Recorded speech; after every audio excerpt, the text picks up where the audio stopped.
Cindy Ayu Nintias dengan NPM 224111180 kelas manajemen 22C.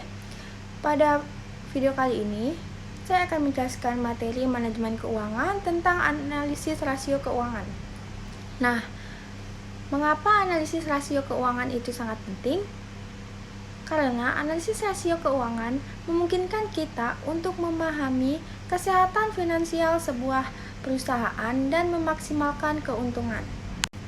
Tujuan analisis rasio keuangan.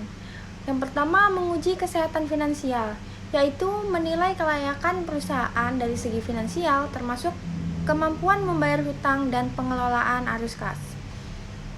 Yang selanjutnya, menentukan performa. Mengevaluasi kinerja merupakan dalam memberikan return kepada investor dan mencapai tujuan bisnis. Opsi ketiga, mengidentifikasi tantangan.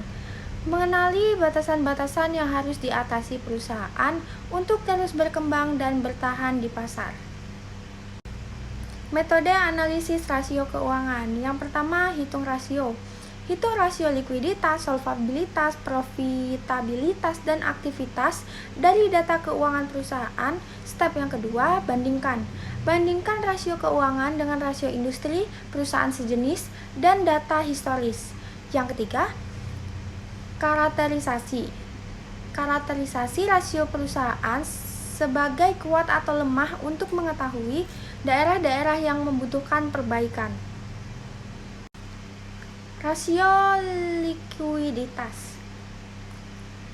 Rasio uang lancar menghitung kemampuan perusahaan membayar hutangnya dalam waktu dekat, biasanya dalam 1 tahun.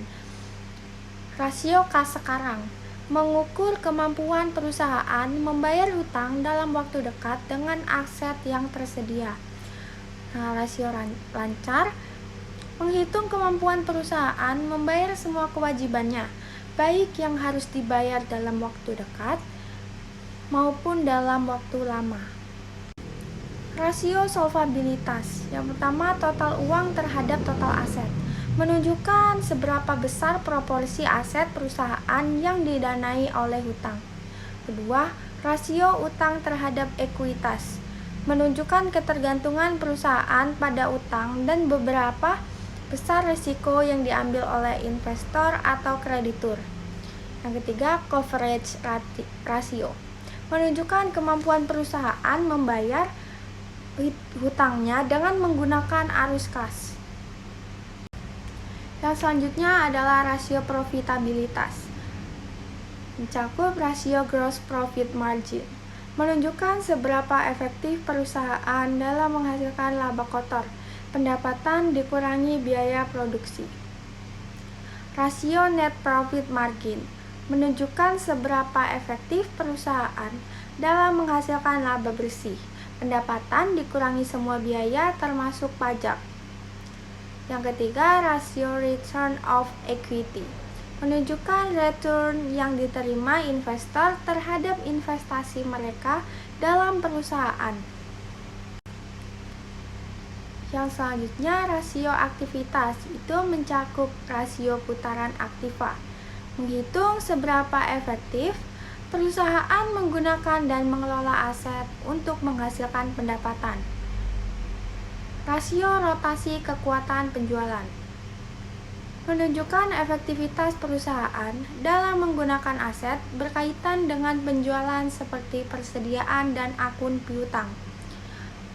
Selanjutnya, rasio siklus kas, mengukur kecepatan perputaran kas yang dimiliki perusahaan. Tantangan dalam menganalisis rasio keuangan. Menilai kredibilitas data finansial. Penting untuk menggunakan sumber data utama yang berkualitas dan mengkonfirmasi data ke publikasi perusahaan dan otoritas keuangan. 2. Mengintegrasi rasio.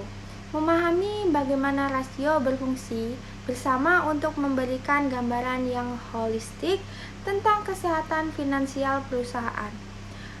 3. Konteks pasar.